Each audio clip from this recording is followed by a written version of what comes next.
Vascaíno do Cerrado. Fala galera vascaína, Thiago Fontes, canal Vascaíno do Cerrado, trazendo mais um vídeo para o canal. Vamos trocar uma ideia sobre tudo que está rolando no Vasco. Antes vou pedir uma moral, deixa o joinha, deixa o like, se inscreve no canal e segue o @Vascaíno do Cerrado lá no Instagram. Bom, sem muita enrolação, vamos bater um papo aqui muito reto, rápido sobre o Vasco. Eu vou começar com uma especulação que teve na capa de vários canais, de que já havia, estava certo, tudo ok, o homem liberou a grana, 777 vai contratar. Eu tô falando do volante Gustavo Cuejá. Saiu uma matéria hoje dizendo que ele tá fechado, ele tem já um pré-contrato, ou vai assinar um pré-contrato para chegar no Internacional para a próxima janela. Mais uma pernada do Inter no Vasco. Isso por quê? Porque o Vasco lá atrás queria contratar o Depena, o Inter foi lá e caladinho, ninguém sabia, de repente o Depena desistiu do negócio e foi parar no Internacional. Outro que teve no radar do Vasco, que o Inter foi lá e buscou, foi o Arangues, né, que estava jogando futebol alemão, se eu não me engano, já assinou um pré-contrato com o Inter, tá chegando, é um volante também, e agora o Gustavo Cuejá parece estar encaminhando também o seu acerto com o Internacional. Já desconfiava dessa história do Gustavo Cuejá por dois motivos. O primeiro motivo, pela idade. Ele não é jovem, não é um jogador que tem um potencial de revenda. O segundo motivo, obviamente, o salário alto, né? Ele recebe, acho, na casa de 1,5 milhão a 2 milhões no mundo árabe. É lógico que ele, mesmo aceitando uma redução salarial, o salário dele para os padrões que a Vasco SAF quer pagar, com certeza é muito alto. Então, mais um aí que o Paulo Brax deixou a voar. Daqui a pouco aparece um garoto aí, eu falei isso lá no Instagram, né? Um garoto que jogou no fraldinha de alguma seleção, para compensar a não vinda do Cuejá, ou mais um cocão por aí, né?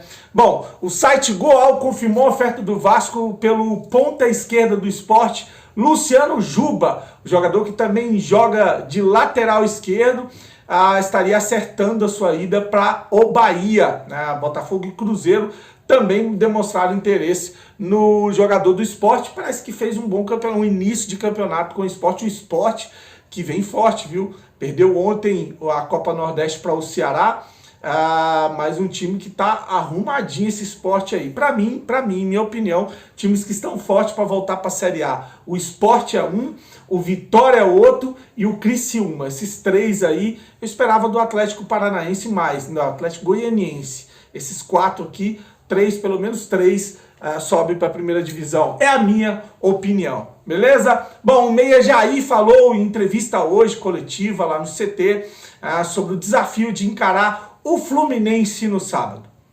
Boa tarde, eu me sinto tranquilo, já enfrentei o Vasco em várias situações. Claro que eles vêm de uma ótima exibição no último jogo, né? Eles vieram também de uma derrota no Campeonato Brasileiro para Fortaleza. A gente sabe que o campeonato é um campeonato muito equilibrado. Não tem favorito. A gente vê um equilíbrio muito grande entre todas as equipes. Muitos falavam que a gente iria sair com resultado negativo lá de Minas contra o Galo, que é uma grande equipe. E muitos também da imprensa podem estar falando que nesse jogo pode ter favorito, que é o Fluminense. Respeitamos a equipe dele, a gente sabe que eles têm um estilo de jogo muito, muito claro. Então é isso que eu posso passar para o torcedor, é que a gente vai confiante para esse clássico e a gente vai fazer de tudo para ser com um ótimo resultado. Boa tarde. Ele também foi perguntado sobre a dificuldade que o Vasco tem de encarar times que jogam mais fechado, né, que fazem o que o Vasco faz, tentar jogar reativamente, né, quando o Vasco pega times aí como pegou esse ano, Flamengo, Fluminense, o Atlético Mineiro, o Palmeiras, o Vasco consegue ir para uma marcação alta, consegue surpreender num contra-ataque, consegue jogar, mesmo perdendo, performar melhor, né? Já contra time pequeno, o Vasco, ou times menores, o Vasco tem ali uma dificuldade enorme. Foi assim contra o ABC, eu falar isso aqui que foi contra o Bahia, vai vir o torcedor me xingar aqui de novo, que eu falei que é time pequeno. Time não tão grande, né? Não tão no momento bom.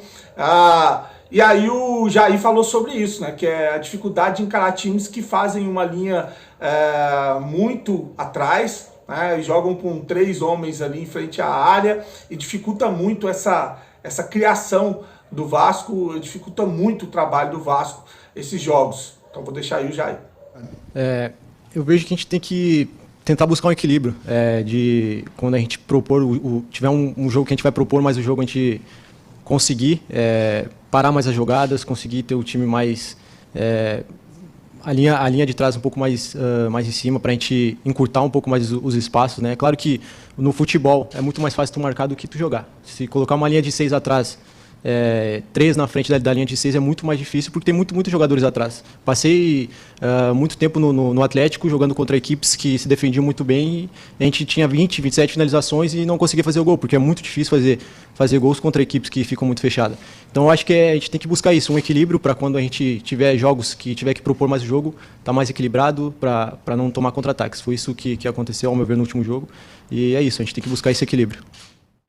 Agora, nessa outra parte, um momento de tensão, né? Ele foi perguntado sobre a maneira que o Vasco jogou contra o Fluminense, mas perdeu.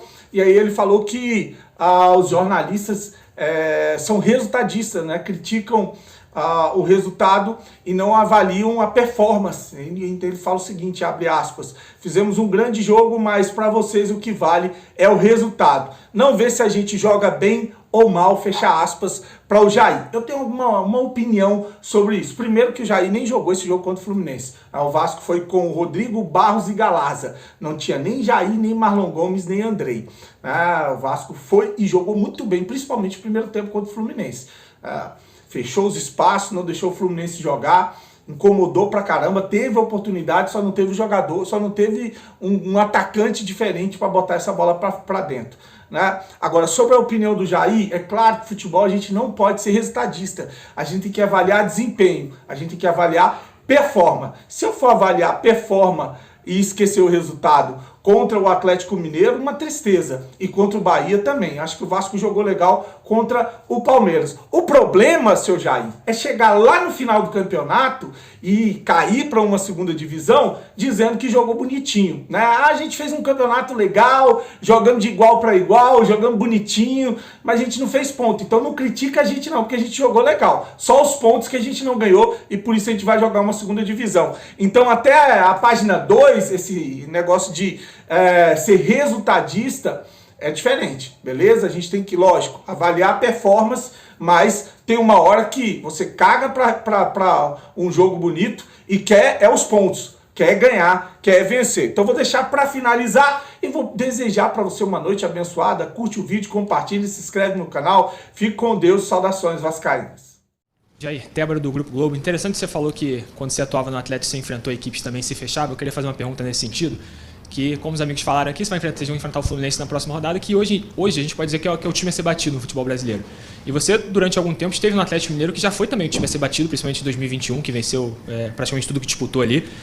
Não sabemos se o Fluminense vai chegar a ser campeão no final do ano, mas hoje dá para dizer que o Fluminense é o time a ser batido. Então, que tipo de experiência você pode trazer, já tendo atuado, né, numa equipe, né, que foi o time a ser batido no futebol brasileiro? E assim, o que o Vasco pode fazer diferente da partida no Campeonato Carioca, por exemplo, que foi uma partida em que o Vasco atuou bem, mas acabou sendo derrotado por 2-0. Eu sei que não estava em campo, mas, enfim, dentro dessas duas perspectivas, o que o Vasco pode fazer nessa partida contra o Fluminense? A gente fez um grande jogo no Carioca contra o Fluminense, mas o que vale é o resultado, né? A gente sabe o que importa é o resultado, tanto para vocês aí da imprensa, que falam muito sobre resultado. Muitas vezes não vê se a gente joga bem ou mal, mas é importante a gente traçar uma estratégia, isso que a gente vem fazendo nesses dias, para a gente fazer um grande jogo. Foi um jogo que a gente foi muito bem, a gente teve várias oportunidades de gols. O Cano foi muito bem nesse jogo também, ele foi feliz nos 2 gols que ele fez, mas foi um jogo que a gente jogou para vencer, a gente não aproveitou as oportunidades que a gente teve nesse jogo, então é importante a gente aproveitar nesse próximo que a gente vai ter agora e tentar sair com um resultado positivo.